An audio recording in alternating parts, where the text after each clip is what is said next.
noches. En nombre del Centro Cultural Petro Perú y de la Academia Peruana de la Lengua, les damos la más cordial bienvenida al segundo recital poético, un día del cual tengo ya el recuerdo, en su segunda jornada.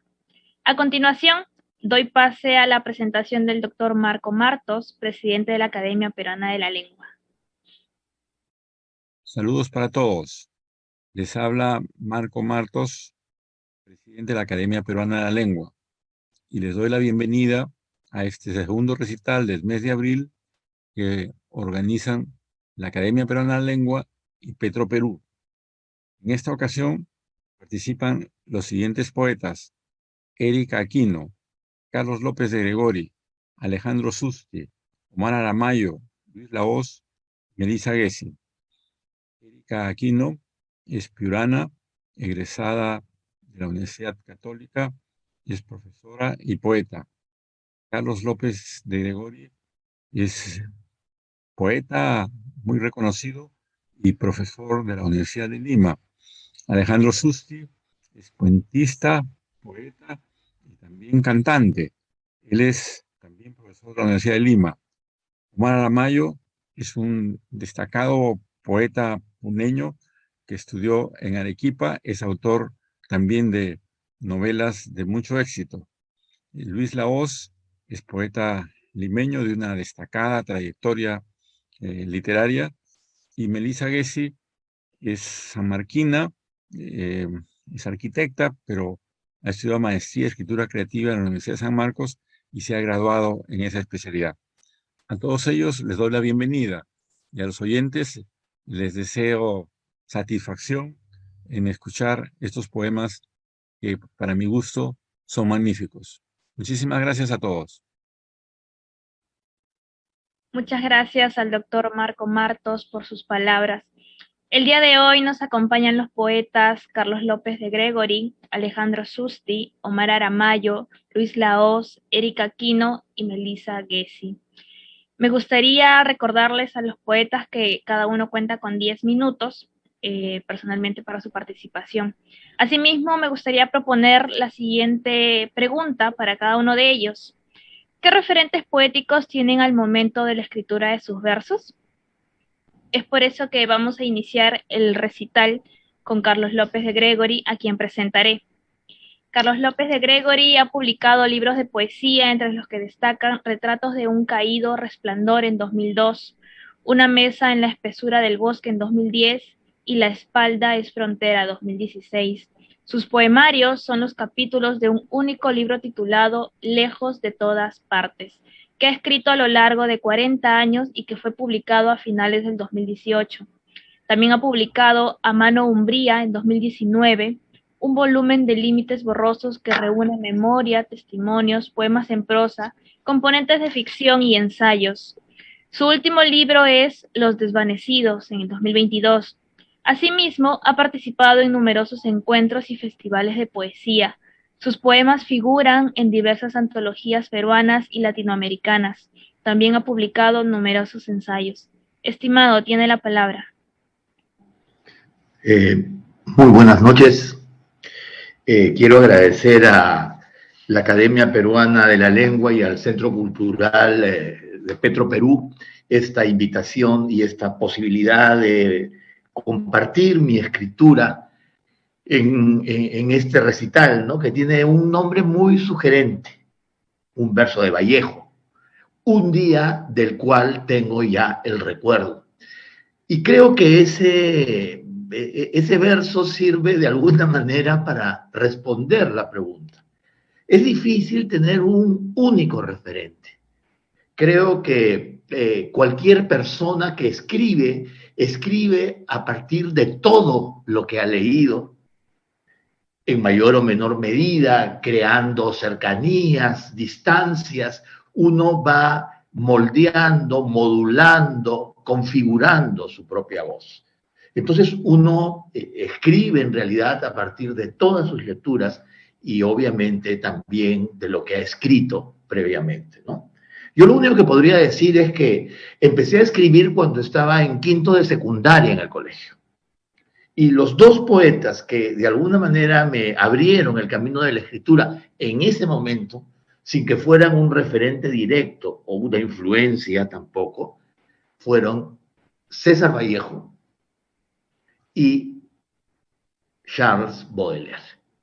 La lectura de los poemas de Vallejo y de las flores del mar, cuando estaba en quinto de media, creo que me abrieron las puertas de la poesía. Bien, quiero leer algunos poemas inéditos en primer lugar.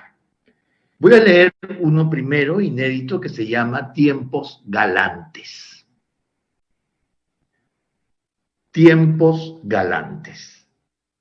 Un poeta debe tener siempre 20 años, dice el marcador de libros que señala la página 27 de mi ejemplar de muerte en Venecia. ¿Y por qué no 40 o 60 o 70? El diseñador pensó en Rimbaud, a punto de sentar a la belleza en sus rodillas para injuriarla, aunque la belleza acabará injuriándonos a todos con una risotada. Un sastre no debería sobrepasar los 50 años para así poder enhebrar el hilo en los ojos de todas sus agujas. Un gasfitero necesita permanecer en los 35 para descifrar el misterio de los conductos que corren debajo de la ciudad colmados de aguas oscuras. Un samurái debe cumplir los años y meses exactos de su sombra y sus armas, de la mirada silenciosa de las cortesanas que lo rodean. Una mosca tiene que volar en la inmovilidad de un día y medio.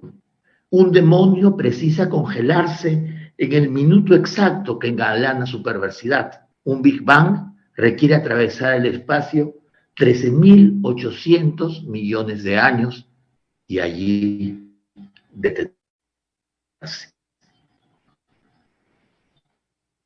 Un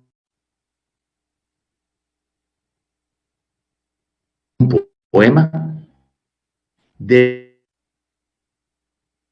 alcanzar la edad de su perfección o imperfección y brillar en el calor por los nuevos poetas y sobrevivirá. Hombre es ningún hombre desvanecido. Voy a leer ahora otro poema, inédito también, que se llama Respirar en una bolsa. Cuando era niño, obviamente, y esa es una advertencia que le hacen, creo, a todos los niños, uno decía que jamás debía ponerse una bolsa en la cabeza, una bolsa de plástico, porque si no se iba a asfixiar, lo cual es cierto, ¿no? Respirar en una bolsa. Tengo 10 años y me cubro con una bolsa la cabeza. Es mi preparación para la asfixia. Que el plástico sea una ventana para distinguir la O de la boca, los ojos ansiosos, la batalla de la nariz. Que mi cabeza se convierta en un pez que se infla y se cubre de espinas para ahuyentar a sus enemigos. Una bolsa. Un odre que contiene una porción exacta de vida. Una bota colmada de vino que es mi sangre crística. Una vejiga. Alfileres y trompas de un gran cepelín recortado en el cielo antes de incendiarse. Una gaita. Odio a los gaiteros. Me atemoriza el sonido irritante de su música que anticipa la batalla. Es arduo aprender a respirar en una bolsa. Debes contentarte con el poco aire, amar la escasez injusta del universo y de ti.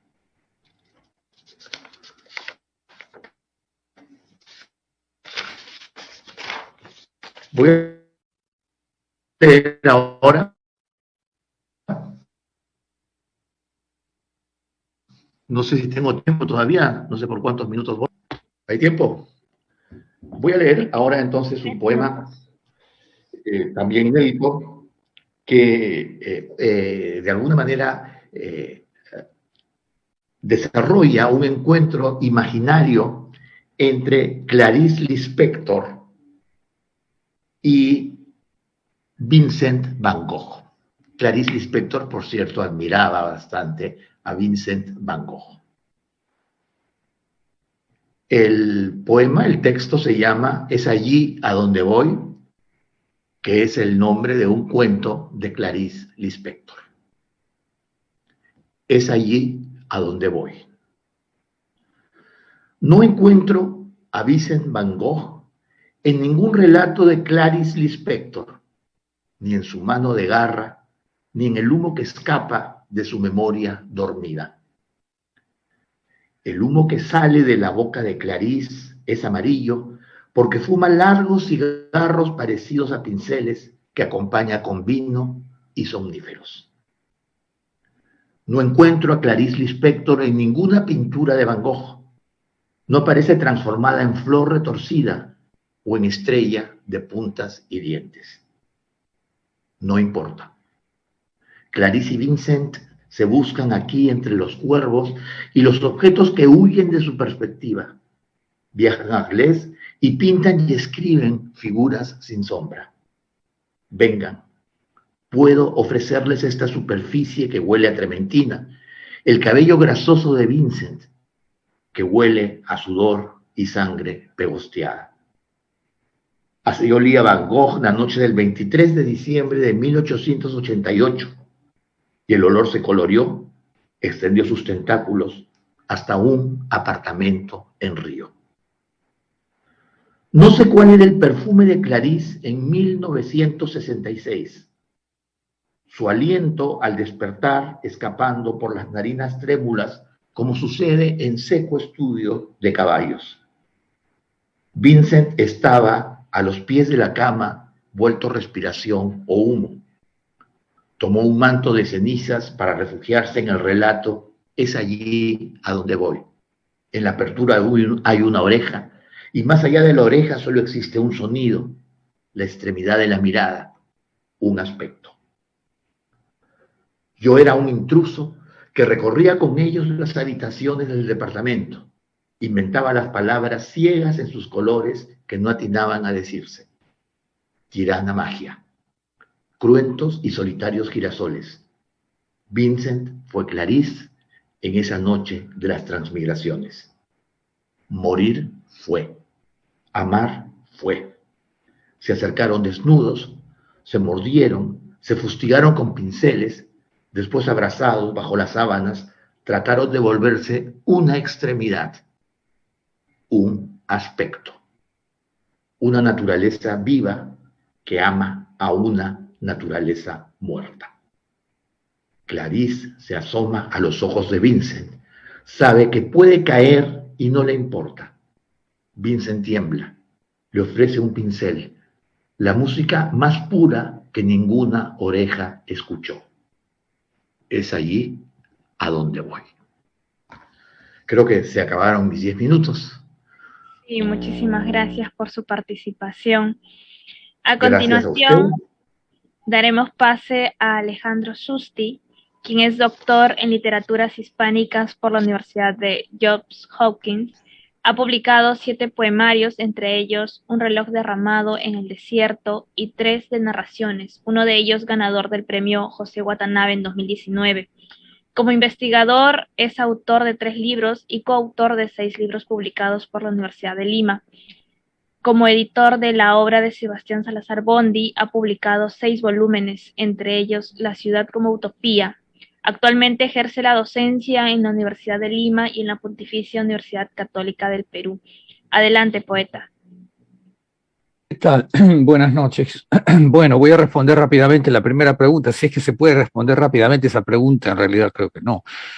Yo empezaré diciendo, como Carlos también lo hizo, a los 15 años, también coincidentemente, recuerdo que, bueno, el primer poeta peruano que leí me parece que fue José María Eguren, ¿no? Leí, bueno, los poemas de Simbólicas, me parece que era, La canción de las figuras, en fin.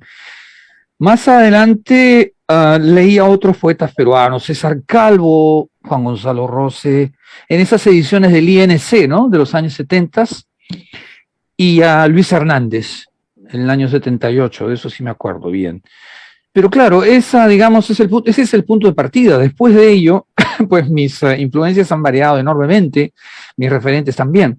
Los poemas que voy a leer ahora están todos relacionados con la pintura. Es así como se ha organizado el último libro que estoy publicando y que se va a presentar la semana que viene, y que se titula Un reloj derramado en el desierto. Todos los poemas de este libro giran en torno a la relación entre la poesía y la pintura. En ese caso, el referente poético, bueno, sería la pintura, es decir, la contemplación de imágenes que generaron en mí interés, motivaciones, pero también información que fui obteniendo acerca de esas pinturas, cómo ocurrieron, cómo se originaron, etcétera, ¿no? Entonces, son todos poemas vinculados con la pintura. En algunos casos hago referencia, por ejemplo, a la vida de alguna o algún artista, pintor, etcétera, ¿no? Este es el poema que introduce el libro, se titula simplemente así, La pintura. La pintura ignora el movimiento, el giro de las aspas del molino, el regreso de la ola a la orilla. La pintura ignora el chasquido, el teatro resonante de las cosas, pero por debajo de sus alas urde el gatillo, la potencia de la rueda, el estallido del galope. A pesar de su silencio, la pintura es vibración profunda, aguja de la luz que vibra.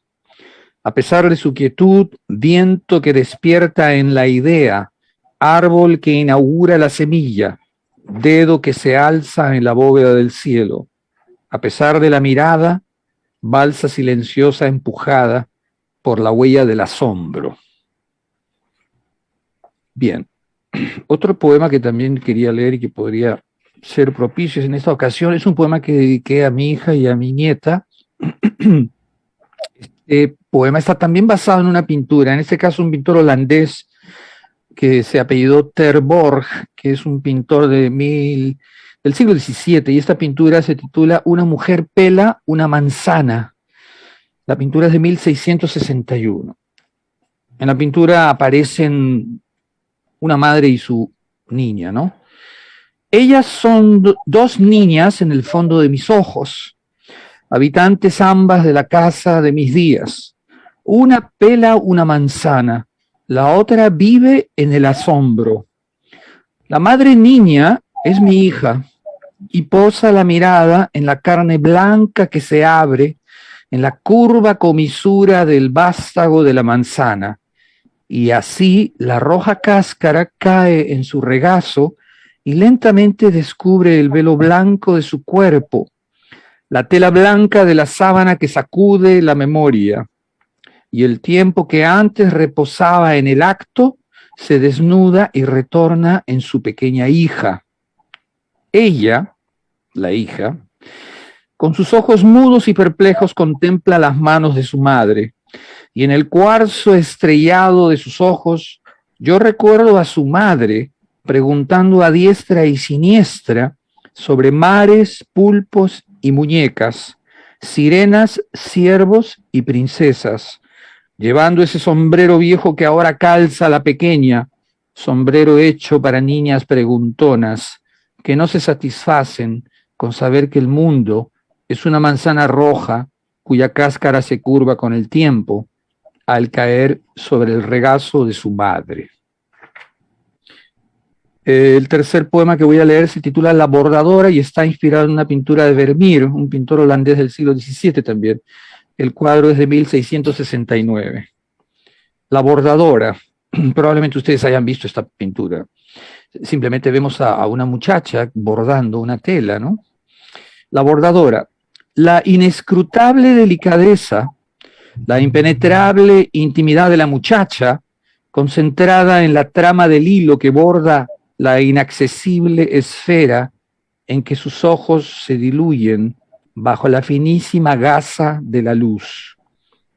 Ella no apoya sobre sus rodillas la tela, como dictan los viejos lienzos holandeses, sino suspende sus manos sobre una mesa en la que reposan el libro y el tapiz, el obstáculo del ojo que intenta acercarse a su gesto, ojo que ceñido al umbral de la imagen la recorre una y otra vez sin hallar nunca su mirada. Atado a la aguja el hilo blanco, siembra paciente la diminuta línea que atraviesa la tela, y así la muchacha, como el pintor, es entonces la artesana que eleva el lienzo hacia el ojo del futuro, el ojo ausente de quien más tarde volverá a intentar asir el campo de la luz en el que ella se baña, tan solo rodeada por el rumor de la aguja que cose, la contemplación y la palabra, la sombra del día que va perdiéndose en el eco de la tarde, inclinándose en el manto de sus obras. Y para terminar, un poema basado en la Venus de Urbino, que probablemente hayan visto alguna vez, la Venus de Urbino, que es una pintura de Tiziano Vecellio de 1538. Este es un poema en prosa. A la edad de 21 años, Guidobaldo de la Rovere, futuro duque de Urbino, contempló por primera vez aquella pintura de Tiziano Vecellio que su padre, Francesco María I, había adquirido hacía apenas unos días. Se trataba del retrato de una bella muchacha de nombre desconocido.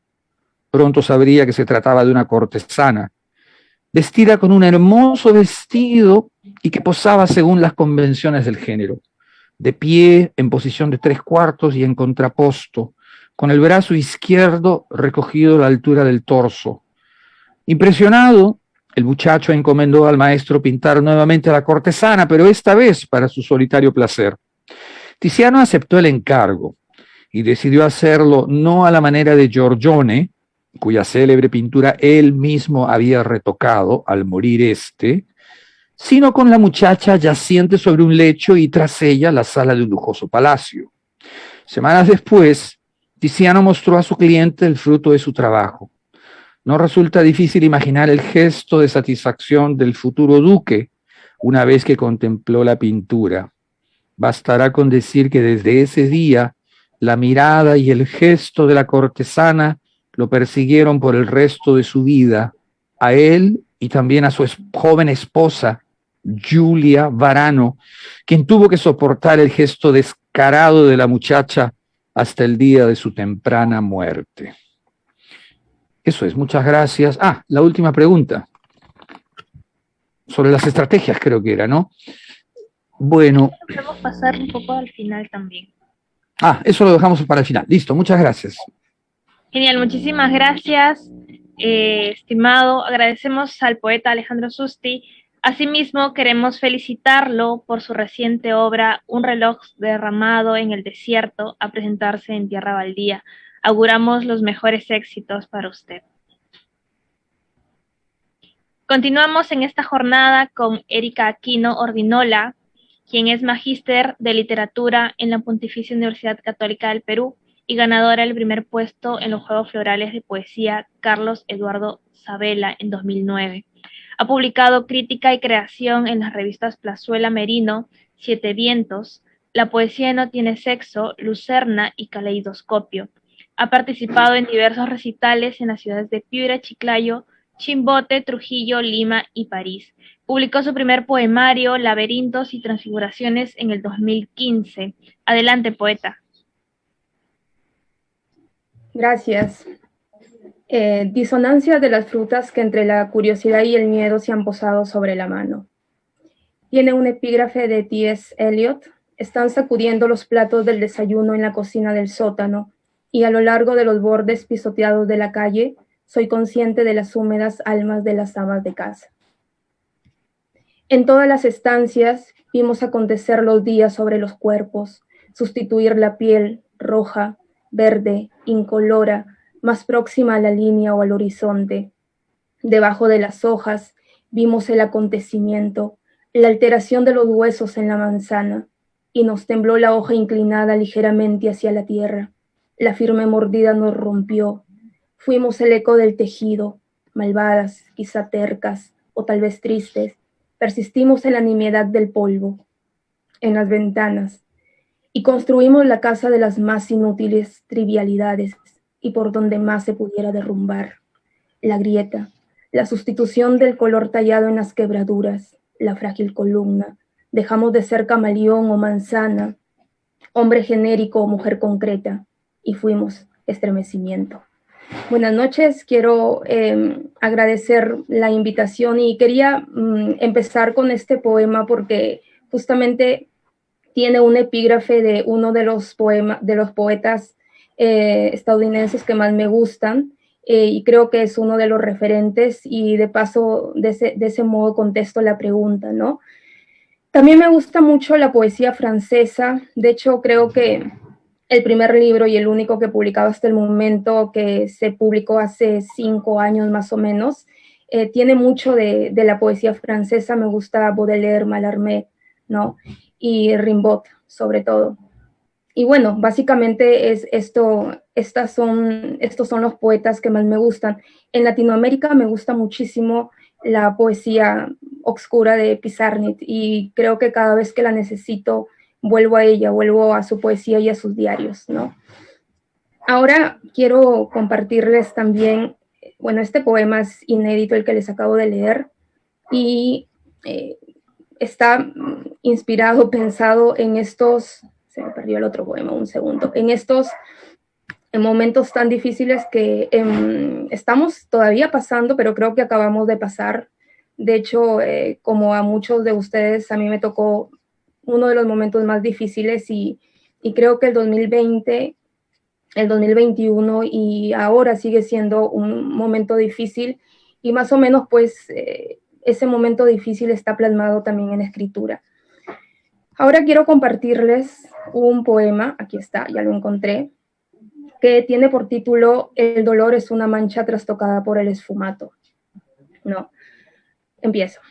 Esta extensión de las velas diseminadas sobre las fotos. Quizá decir algo raro sucede después de la muerte. Quizá decir también todo se empieza a diseminar. Yo, poeta, jamás amenaza o cadáver. Tu línea incógnita, jamás cubierta del mar. Yo además lenguaje o hueso latiendo en tu boca o en tu vertiginoso salto de la zambapala. Esta extensión de la mirada diseminada de los pájaros sobre el tráfico de la urbe, kilómetros de cuerpos ardiendo de fiebre, y la historia es una partera herida malpariendo cuerpos que se esparcen entre Hong Kong y Ecuador. Al otro lado del mundo, en Beirut, un hombre se enreda, en Barcelona uno distinto se cae, y en un barrio del Perú un tercero muere en la más absoluta soledad. Esta extensión del miedo colectivo sobre el mundo. Millones de gritos se diseminan en las fronteras de los hospitales. Los conejos están pariendo archipiélagos. En Wuhan miles de patógenos detrás del telón inician la tragedia. Murciélagos, pájaros, cerdos muertos. Murciélagos, pájaros, cerdos muertos. Murciélagos, pájaros, cerdos muertos. Huéspedes inhóspitos. Lechuza sobre el fango hundiéndose desesperadamente. El fatum primordial sobre el ciego. La ruptura del cuadro del amante que desnuda a la muchacha, peor que Pearl Harbor o el asesinato de Kennedy, o la caída del zapato en el río, o la Edad Media diseminándose sobre nuestros hombros, o Rick Santelli adorando divinamente la selección natural, o vecinos de Concepción apedreando un convoy de ancianos enfermos, o nosotros, pensando en toda la imposibilidad de diseminarnos sobre los huesos frescos, sobre el lomo de los animales, sobre el papiro de Turín que evoca los vientos, pensando en la imposibilidad de la posible urgencia de golpearnos los clavos lentamente, sobre el libro de las respiraciones, sobre el libro de aquello que está en la Duat, yo aquí mismo mujer, aquí mismo sobre la costra, diseminando tubérculos, diseminando palabras, para que alguien me abra la puerta y me ayude a vomitar conejos sobre los archipiélagos.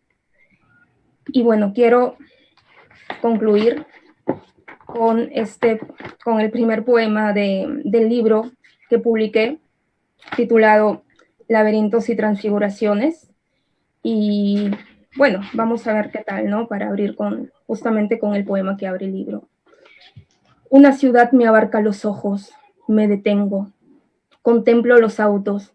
La calle es una sombra hambrienta que se levanta a puntilla y me excreta los sesos.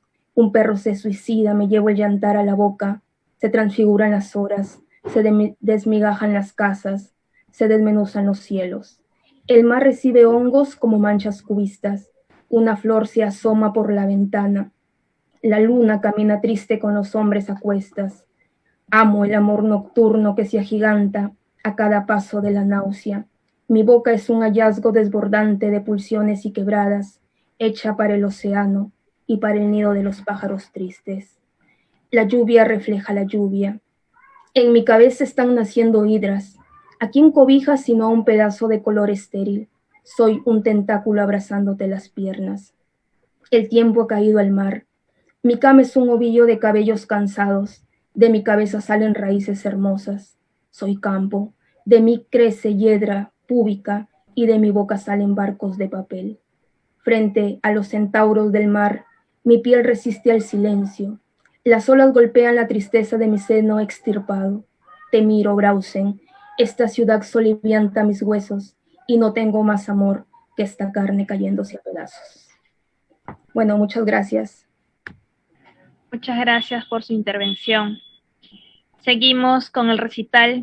Esta vez es el turno de Omar Aramayo, quien es autor del libro de pintura Humareda y de la novela Los Túpac Amaru, 1572-1825, considerada la novela del Bicentenario. Iniciador de los estudios de Carlos Oquendo de Amat y Gamaliel Churata en los años 60 del siglo XX.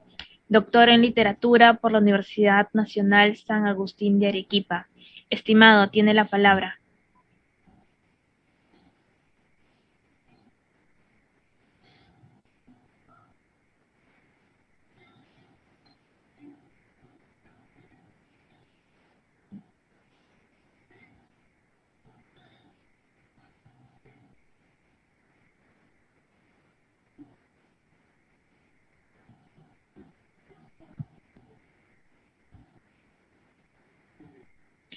Disculpe, estimado Omar, su audio no se escucha. No sé si podría, por favor, revisarlo.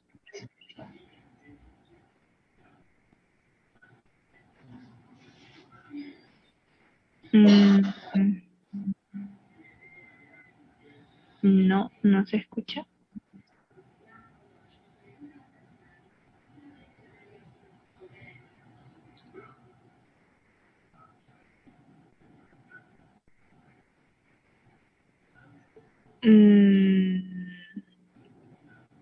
No se escucha. Por favor, en unos minutos para que lo pueda revisar, por mientras vamos pasando con el siguiente poeta, ¿sí? Está bien. Entonces, continuamos con la presentación de Luis Lahoz.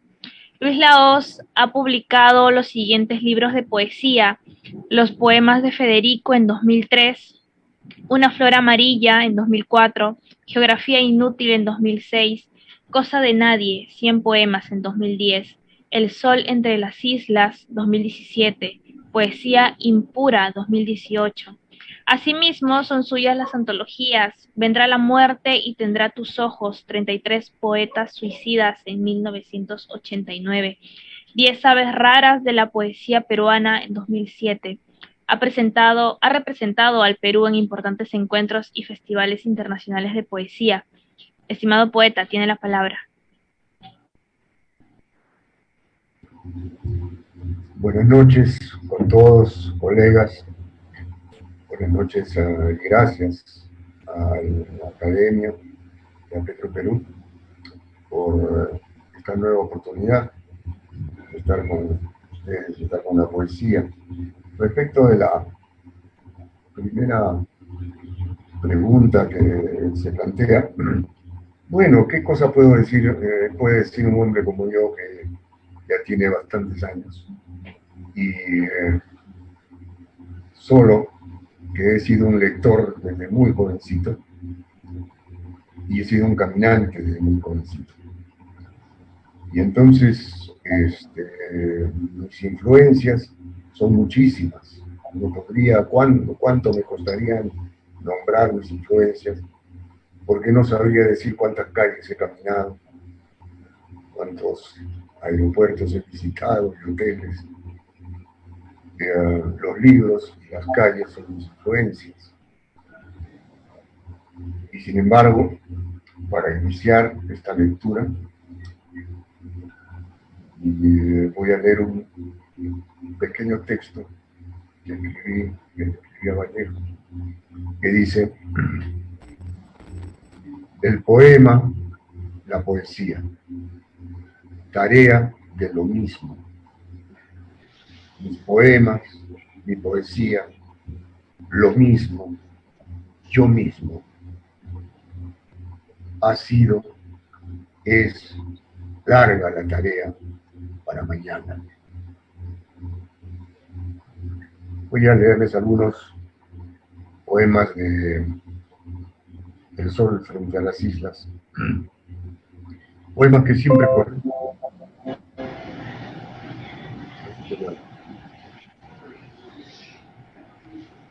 Escribo en mi casa. Escribo en mi casa, en esta casa mía pintada de turquesa. Así la pinté. Hace juego con el mar al frente. El silencio está lleno de olas. Escribo en mi casa, y cuando escribo es con gentileza. Ya no me sirve el oficio de los dientes apretados. Fueron suficientes los cuchillos que tuve que afilar para la guerra de las dichas contra la desdicha. Conozco a los chacales, hurgué en sus madrigueras. Con gentileza escribo, nombro las cosas con gentileza, dejo a la memoria que funcione a su manera. Contemplo los líquidos lomos sucesivos, reventando los pumosos. Con gentileza me nombro, digo mi nombre con gentileza, digo, esta es mi casa, esta es mi casa. Y cuando no escribo, recorro su arquitectura, miro las paredes como miro mis brazos y mis piernas y el tórax donde está mi corazón. Paseo entre los muebles, rojas losetas en el piso. Esta es mi casa. Quitasueños, peces de bambú, un ganso de cerámica, un caballito de Rusia, retratos, las cosas de mis hijos, mi sombrero, mi bastón, regalo de las aguas, una mañana tempestuosa. Truena la marejada, revienta la marejada en la orilla.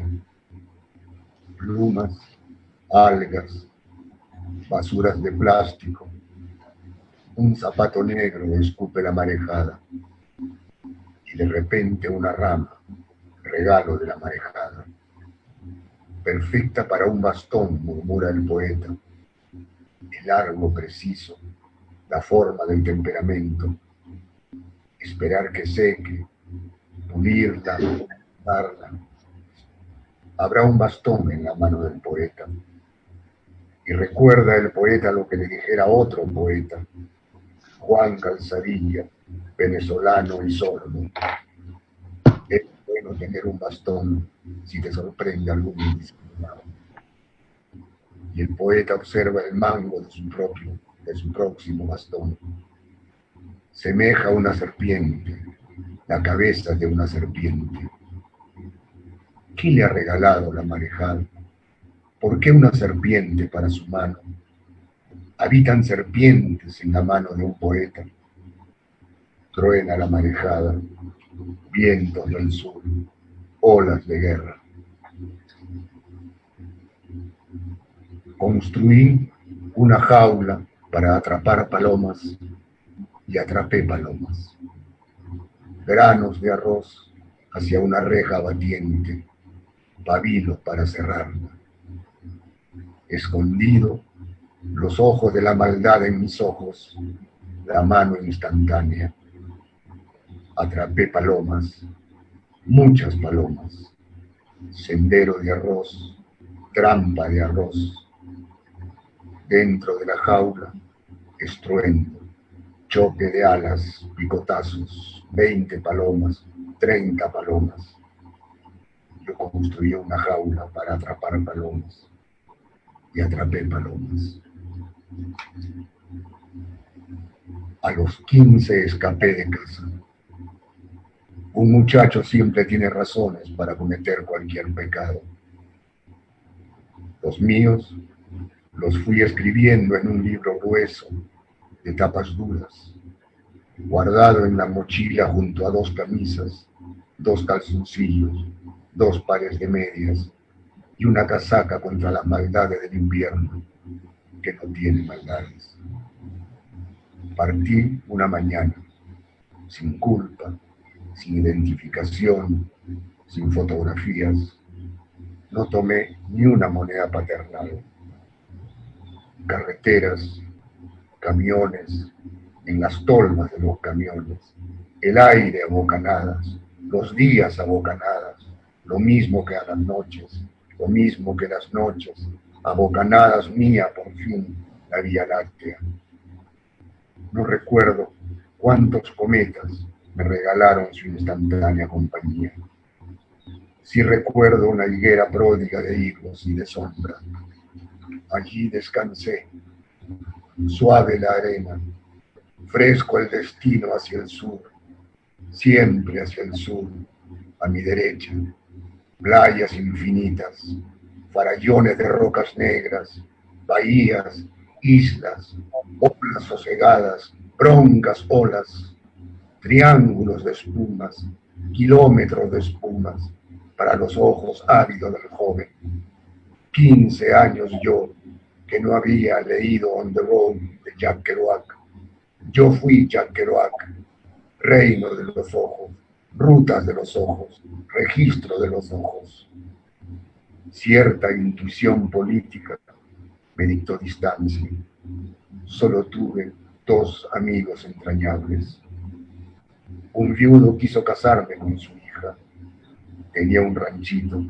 Ya estaba cansado, me dijo.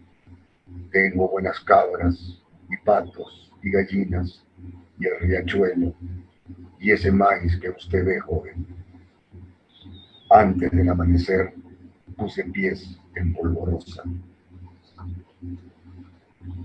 Río de rocío, rosa, ramas. Río de rocío entre las espinas afiladas. La belleza también se llama herida, como la libertad. Muchas gracias. Muchas gracias por su intervención. Ahora damos pase a Melissa Gessi, quien es máster en escritura creativa por la Universidad Nacional Mayor de San Marcos y docente universitaria en arquitectura desde el 2017. En 2009 imparte talleres de poesía tanto en Lima como internacionalmente. Tiene una mención honrosa en el Premio Copé de Poesía en el 2021 y ha publicado los poemarios Libro, Álbum Digital, Toque de Queda en 2021, La Sublimidad de lo Ordinario en 2019 y Danza para el Olvido.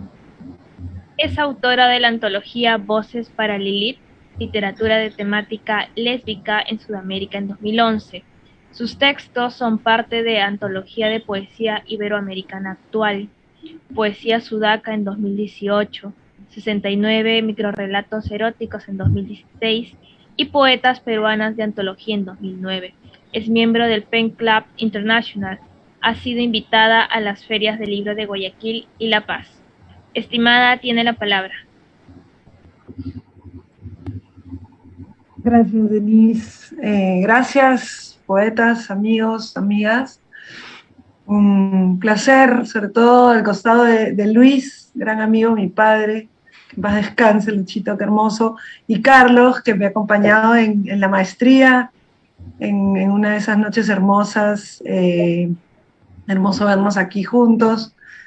En fin, Agradezco mucho la posibilidad de tener una noche poética tan de alto vuelo, diría yo, ¿no? Con poetazas. Y justamente aprovechando, pediría que si pueden poner, por favor, el PDF que mandé, porque quería, después de agradecer, por supuesto, a Petroperú y a la Academia y a Marco, que siempre me considera, quería empezar con un poema justamente de una de mis grandes, yo no diría referentes, porque me parece que queda demasiado, mi poesía queda demasiado chiquita para Wisława Szymborska, ¿no?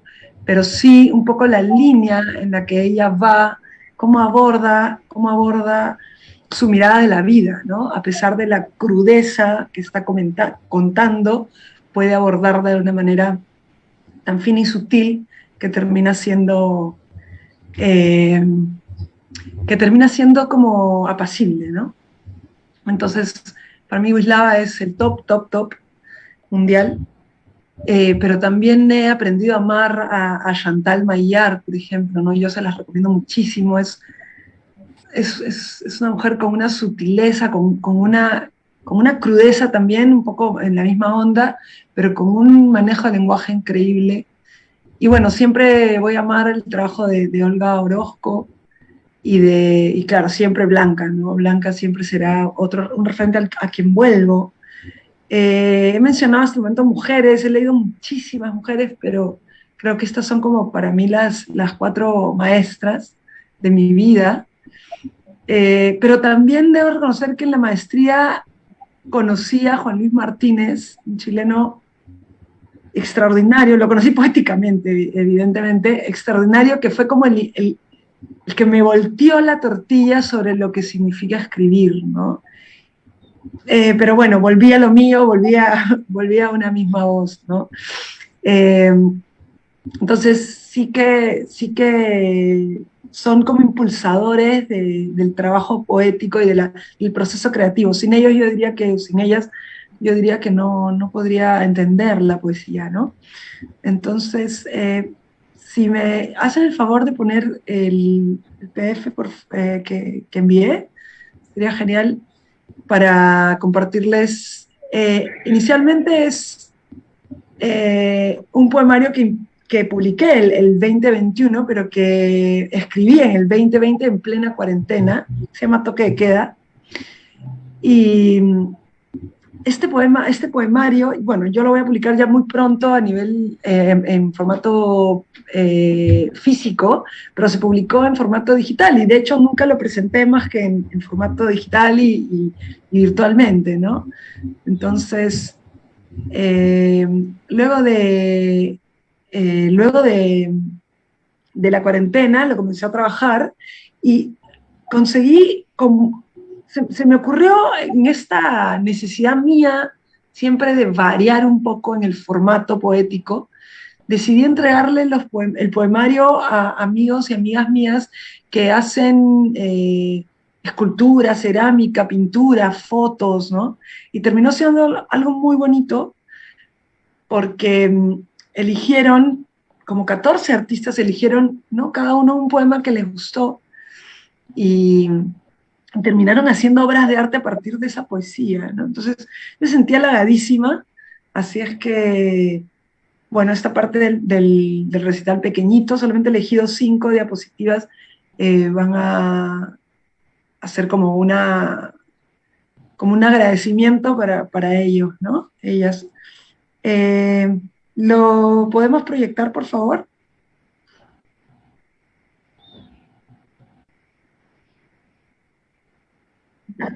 Perfecto. Entonces, bien, entonces, bueno, la primera diapositiva es el nombre de la carátula del libro, Toque de Queda, esto fue publicado el 21, y por favor pongan la segunda, Wisława Szymborska. Con esto abro una forma de hacer poesía, ¿no?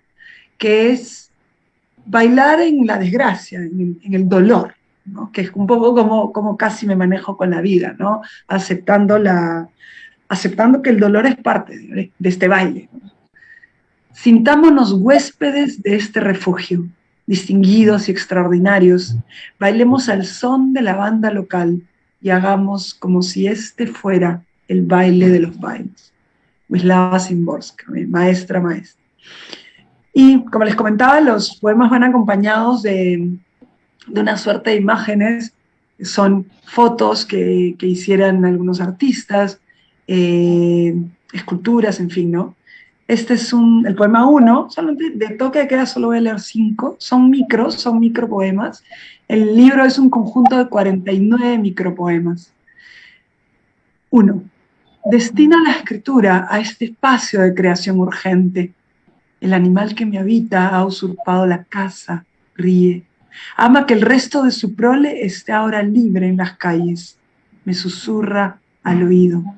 Mi ruido no lo dejaba escuchar el mar. En la diapositiva 4 tenemos otra foto, es mi gato. Y este poema se lo dedico a mi editora argentina, Valeria Parizo, quien me acompaña desde antes del toque de queda, es prepandemia, desde el 2019, y que hasta ahora trabajamos juntas. Todo ese proceso creativo maravilloso. Este poema 6, a Vale. Frente a mi ventana, una ardilla cruza el cable de luz. Hay un animal saltando afuera, en equilibrio, y no soy yo. Un poema 16, la siguiente diapo. Esta es una escultura preciosa que se llama Escamas en Soledad, que trabajó Iliana Esquella a partir del poema 16. La danza ha regresado. Pasó de ser el ritual colectivo que aprendí en mi adolescencia a ser el desborde solitario que aprendí en el vientre de mi madre. El siguiente es el poema 21, y lo que ven ustedes al costado izquierdo es una muestra de Yulisa Moscoso que se llama Energía Esperanza. Es un trabajo de Ikebana, que es con crisantemos y con eucalipto, ¿no? A partir del poema 21, que dice: nuevas medidas en estado de emergencia para desacelerar con rapidez la curva de contagio, y yo solo preciso respirar en línea recta. Y bueno, para acabar los poemas de toque de queda, el siguiente es el poema 42, y tiene un micropoema que ha sido diseñado por Arturo Solís en tinta, ¿no? Tinta sobre cartulina, y se pregunta: ¿dónde se esconde el ladrón que ha atado mis brazos? Y bueno, son 49, pero solo he recogido 5 de toque de queda. Y luego, bueno, a propósito del Copé, ¿no? De esa enorme alegría que me dio esta mención, que no me la esperaba. Yo trabajé 2 poemarios el mismo 2020, después de toque de queda, uno el 2020 y otro el 2021. Y para esta, o sea, la anécdota es que los tuve que reunir, juntar y transformar para que se conviertan en un poemario para el Copé, ¿no? Y bueno, ese misterio lo develo ahora. Y son 2 poemarios que uno es La simetría del agua y el otro es También volver, que es el que lleva, digamos, el nombre del poemario que gana la mención honrosa, ¿no? Y el trabajo que hice, voy a leer 2 o 3 de cada uno para cerrar. No sé cómo esté de tiempo. Vamos bien, te quedan 2 minutos. 2 minutos nomás. Entonces voy a leer de La simetría del agua, voy a escoger un par que son como muy representativos, ¿no? O uno que es representativo y otro es También volver. La simetría del agua trabaja como yo soy cáncer, y esto es mi agua, son 2 signos, es el signo de agua. Entonces yo me vinculo con el nado a través de este poemario, ¿no? Y este es uno de los poemas, el poema 6. Ruedo mis brazos como molinos de agua y súbitamente me agito. Giro hasta observar cómo el cielo, también gris, retrocede mientras yo avanzo. Cuando me desoriento, retorno al estilo de la infancia. Mi espalda arde.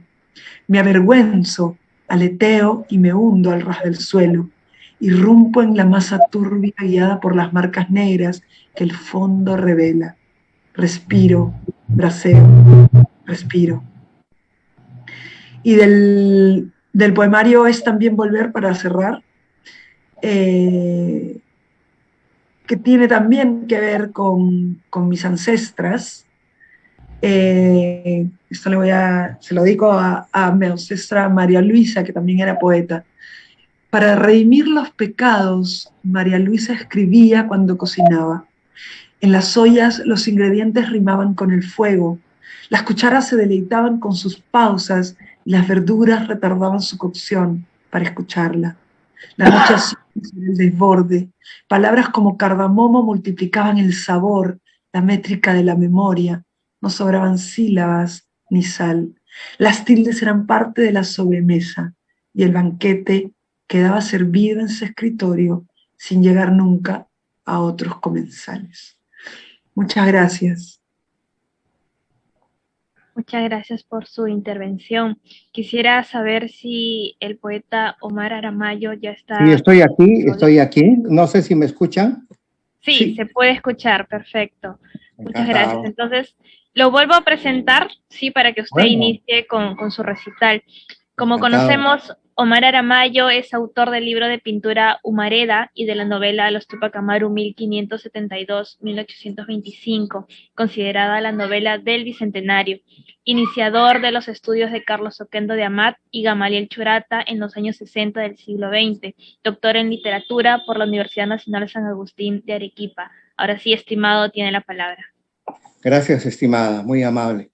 Respondiendo a la pregunta en el sentido de quién es la persona que influye o está en mí o sobre mí, tendría que decir que el momento en que voy a escribir no está absolutamente nadie, ni siquiera yo mismo, porque en ese momento soy libre de todo, ¿no? En mi formación, evidentemente hay escritores que han influido sobre mí y que son los indigenistas puneños, el surrealismo francés, François Villon, la gloriosa poesía peruana y los autores que todos han leído. Leeré Agua de los Montes. Agua de los montes, gota a gota trabajada en la entraña de la alta nube y en la ubre de los montes, agua que te buscas en ti misma cuesta abajo, en el vientre y en la boca de cada hoja, al hilo multitud de bocas, al hilo multitud de hilos, madeja, estrella, ombligo, piel, agua de los montes, cristalina, que te buscas a ti misma y corres, vida mía, presurosa, para disolverte en la esencia de tu ser natal, en la boca, en los labios de la sed, en la entraña, en la semilla que te espera. Y que es un poema un poquito más largo que se llama Tango para Víctor Humareda. Cualquiera diría que nadie vio tu paso por esta ciudad de proyectos insidiosos, solo tu demencia candorosa y genial, nadie tus manos agitándose por un río de azucenas de fuego violeta, ni tus ojos de caballos salvajes accesando al romper el alba. El alba es cualquier momento cuando un humano como tú respira como las rosas, con la ebriedad del mar, por mostrar sus entrañas sin reparos de ninguna clase, como si tan solo fuera un juego de pañuelos. Pero claro, nadie es más lúcido de luz, que aquel que ama sus propios espejos a cada paso en el difícil caleidoscopio de la realidad, y cada quien ve solamente lo que quiere ver. Y tú, Víctor, tal como eras y sigues siendo a cada paso más Víctor Humareda, un árbol con la copa violeta al atardecer, mezclándose al cielo violeta morado, desnudo, cual si acaso el asunto fuera ser o no ser visto, sino por uno mismo, porque tenías los ojos del mundo más adentro que la sopa del hotel para auscultar desde tus ventanas este mar en todos sus ademanes, en sus escafandras y reflejos a todo cañamazo, para mentirnos de lo que somos a nosotros mismos, a cada instante, viejos actores del mismo drama, del mismo crimen, bajo tu carcajada, como una explosión de girasoles o navajas de gallos. La verdad duele sin cesar al ser arrancada la máscara, viejo arlequín. Cualquiera diría que nadie te vio y debimos amarte y mimarte con más delicadeza como te gustaba, pero el mundo sabía y temía interrumpir, alucinado, tu matrimonio con la eternidad, tu fiesta de delirio, los confines donde el ancla de la razón no sirven para nada y los invitados llegan hasta la puerta entreabierta y miran por el ojo de la cerradura cómo bailas el tango con la vida misma, vestido de verde limón, tongo, en una madrugada rubia de tabaco, con la mejor hembra del mundo en los brazos, Marilyn Monroe, 1000 veces Marilyn, la Venus de la era, señor del vicio mental y la sevicia abstracta, Marilyn, fabricada por Dios personalmente para tu fatiga, por tu Dios interno, para tus besos de color, para tus brazos pura mancha, para tus pasos de pincel, tango que te vio, y tu cerebro la pared última, donde termina Lima por un buen momento. El agua loca salta bajo los puentes y las calles llegan en olas como caballos y más caballos, caballos para ti, Víctor Humareda. Aquí estás, aquí brillas esta noche, en esta esquina, con tu oscuro abrigo bajo la garúa. Apuntas el cielo rojo con labios de mujer excitada y sin esperanzas. Apuntas, un hombre ha perdido a su madre en un castillo, en una gruta de estalactitas de rocío. Apuntas, un hombre ha vuelto de su infancia y no sabe dónde ponerla, cabeza de pajarito. Pronto comprenderás que el amor en estos confines es un poder suicida y una pasión sin espacio para el poder de la belleza. Tenías 5 años. Tu maestra de primeras letras te regaló unas tijeras y recortas veloz el perfil del atardecer, el puente, el río, las torres de tu pueblo y también de los primeros monstruos de la indolencia. Después los contaremos uno a uno en la azotea, en el sillón de Sócrates. El doctor Salem arranca el primer carcinoma de tu garganta, una orquídea negra a medianoche, el perfume de su maldad, y te deja sin voz, pero no sin palabra, con un silencio a gritos, a jadeo limpio, a cuaderno abierto. Tus palabras abracadabras tienen los colores del camino a París, camino a Buenos Aires. El doctor Salem arranca el segundo carcinoma de tu garganta de chinchilla, una orquídea negra exhala la luz de una granada en los campos de batalla. El doctor Salem arranca el tercer carcinoma de tu garganta de contrabajo. Ya es muy tarde. Desde el fondo del espejo se aproxima un toro negro, pura sangre. Son los ojos insomnes de la luna que te han seguido por todo el camino. Aquí estás, Víctor Humareda, entre las madreselvas de Barranco.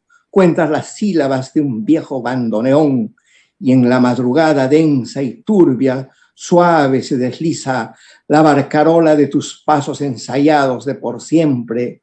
Borracho de color, niño de las putas, arlequín, el mundo está de espaldas, sus ojos son fábricas de apariencias.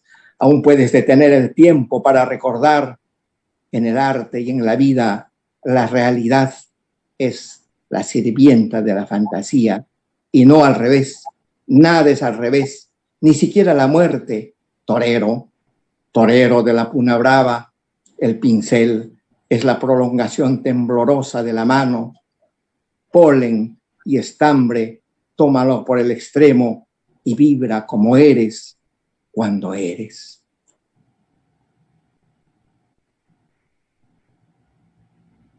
¿Tengo un minuto más o ya me pasé? 2 minutos. Frida. Trotsky debió de haber enloquecido y Natalia mucho más. Y Mayakovsky disparado a las estrellas con sus pistolas de cowboy. A lo lejos, Stravinsky soñado sobre 100 pianos arrojados como cuchillos a los bordes de tu silueta de navío, mientras Diego, el sapito de oro colorado, hacía de las suyas con tu hermana menor. Debiste haber llorado hasta enloquecer en aquel tiempo loco, reina, diosa y maestra de Coyoacán, mujer pirámide, piedra y lucero de la altiplanicie mexicana.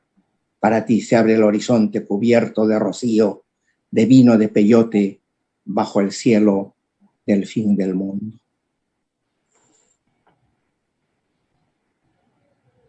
¿Faltan 2 minutos o terminé?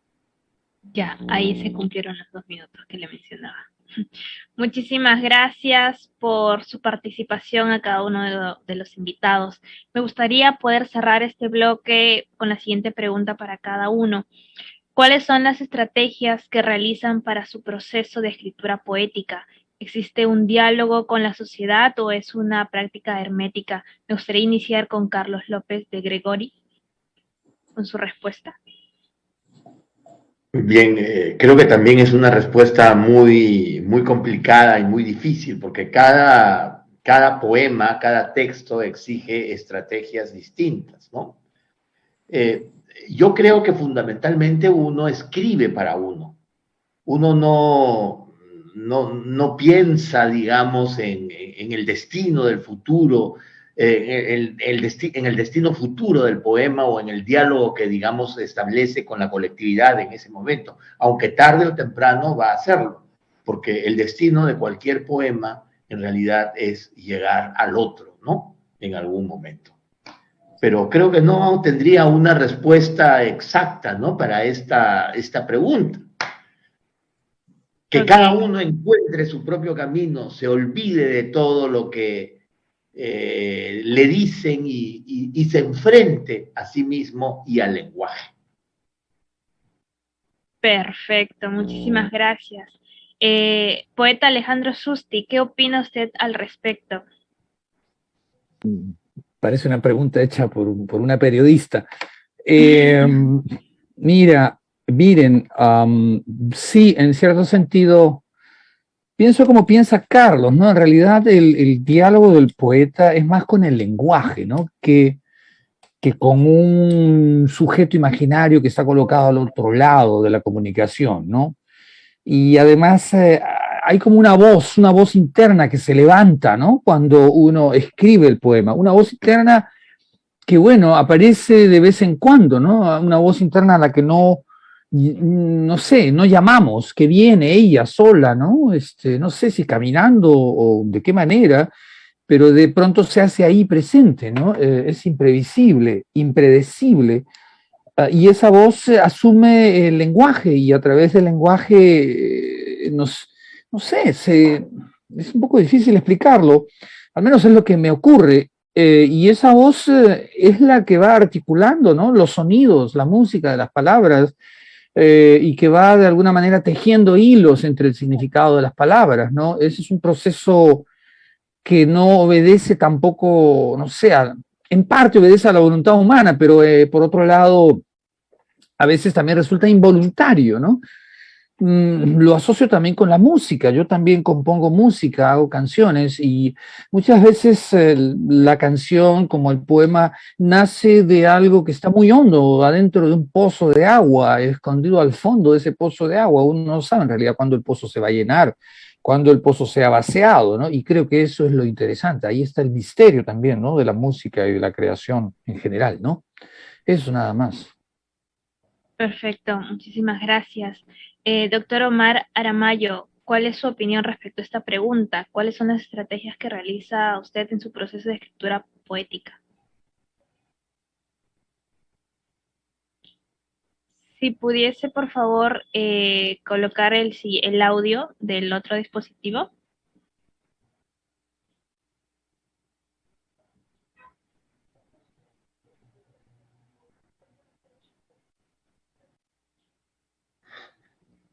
Ya, ahí se le escucha. Bueno, sí, ahí. No, lo apagó de nuevo.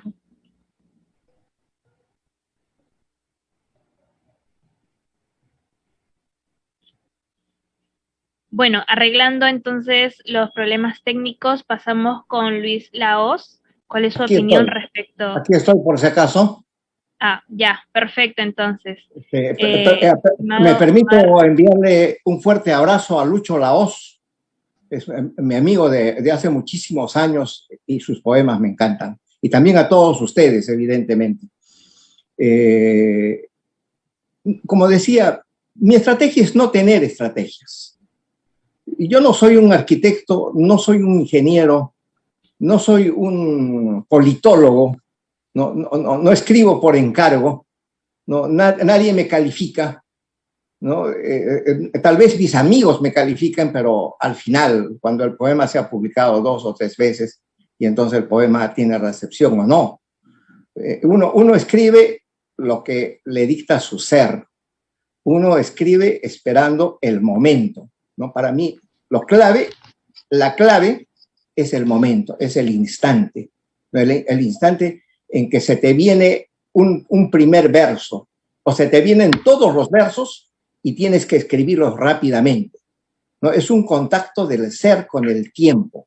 Eso es la escritura. La escritura es el contacto del ser con el tiempo. Es tu ser el que habla, ¿no? Y el tiempo se manifiesta en un instante de luz. En ese momento escribes, ¿no? Y como decía Gorky, el gran problema de la literatura es tener la primera palabra, porque en la primera palabra está la música, está el tono musical. Entonces le sigues a la primera palabra y vienen las demás.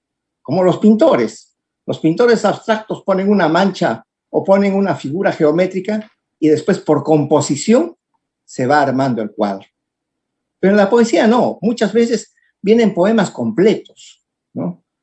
Yo he soñado con poemas completos.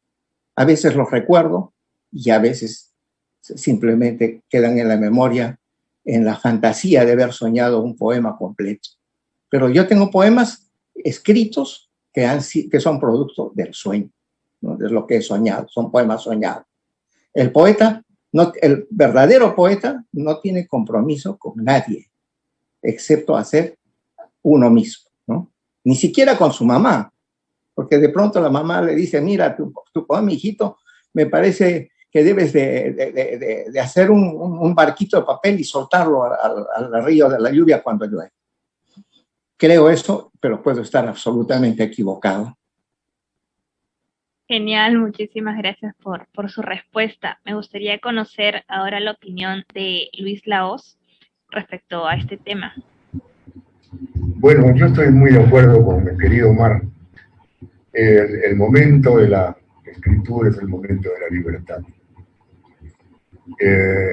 Ese momento llega cuando uno ha volado, cuando uno ha sentido, cuando uno ha llegado al ser, cuando uno ha caminado, cuando uno ha visto, cuando ha saboreado. Ese momento de escritura, de creación, es la libertad absoluta, que es la sorpresa absoluta, la palabra que llega, no sabemos de dónde. Yo escribo mucho y arrojo al tacho de basura el 95% de lo que escribo. Y lo que escribo lo corrijo y lo sigo corrigiendo. Lo que he leído ahora, estos poemas de El sol entre las islas, El sol entre las islas, son poemas que publiqué una parte de ese libro y los poemas los sigo corrigiendo y sigo descubriendo en esos poemas que escribí hace años nuevas cosas. El acto de escribir, la poesía en sí misma, es la libertad absoluta. Es estar con uno mismo y con los demás. Siempre existe esa unión de uno mismo con los demás dentro de la libertad. Muchísimas gracias por sus comentarios. Finalizamos con Melissa Gessi, que quisiera saber sobre cuál es su opinión respecto a este debate que estamos teniendo. Como no, Denise, claro. Bueno, lindo también ver cómo somos tan diferentes, ¿no? Yo sí soy arquitecta, a diferencia de Omar, que dijo no es un arquitecto, y para mí la arquitectura ha influido enormemente en mi estructura poética, en mi proceso creativo, ¿no? Me cuesta mucho andar en desorden desde allá hace muchos años. Más bien, digamos, el poema viene no suelto, viene a partir de una idea de la estructura, de cómo se va, de una idea matriz, digamos, por ejemplo, si hablo de la simetría del agua, ¿no? Es mi relación con el agua. Entonces, empiezo a desanudar y a desarrollar todo lo que tenga que ver conmigo y el agua. Evidentemente es un diálogo absolutamente abierto con la sociedad. Pareciera que es conmigo y el agua, pareciera que es conmigo y el tema, pero es absolutamente una práctica en la que me conecto, en la que muestro cómo yo dialogo con lo demás, ¿no? Con el universo, con la pieza, con el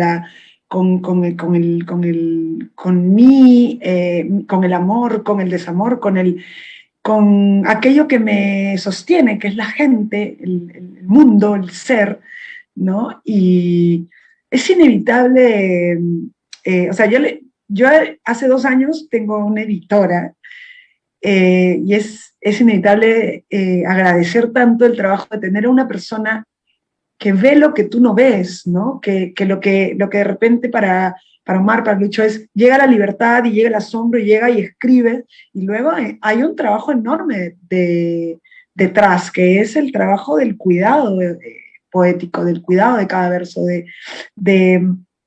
de afinar la edición para que pueda ser entendible, para que puedas llegar a un otro, ¿no? A una otra.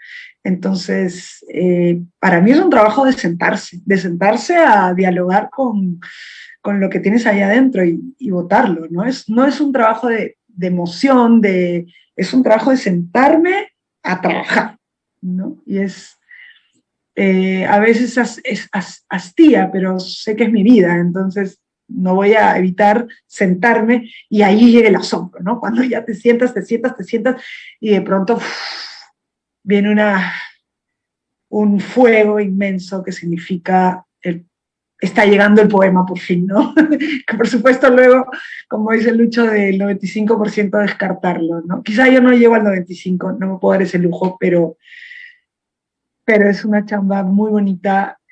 También termina siendo a veces una práctica hermética en el sentido de cuando lo construyes en ese momento a solas, ¿no? Y bueno, con mi editora en todo caso, pero de allí implica muchísimo el gobierno de todo lo demás, ¿no? Eso es por mí, Denise. Perfecto, muchísimas gracias. Son muy enriquecedoras cada uno de sus comentarios, la verdad. Muchas gracias nuevamente por cada respuesta y gracias también a todos los que nos han acompañado en esta segunda jornada del segundo recital poético, un día del cual tengo ya el recuerdo, organizado por el Centro Cultural de Petro Perú y la Academia Peruana de la Lengua. Han sido 2 jornadas muy maravillosas en las cuales hemos disfrutado de unos poemas hermosos. Muchas gracias a cada uno de los participantes en estas 2 jornadas, especialmente a los que participaron el día de hoy. Muchas gracias por su asistencia y muy buenas noches. Encantado, gracias. Muchas gracias, hasta luego a todos.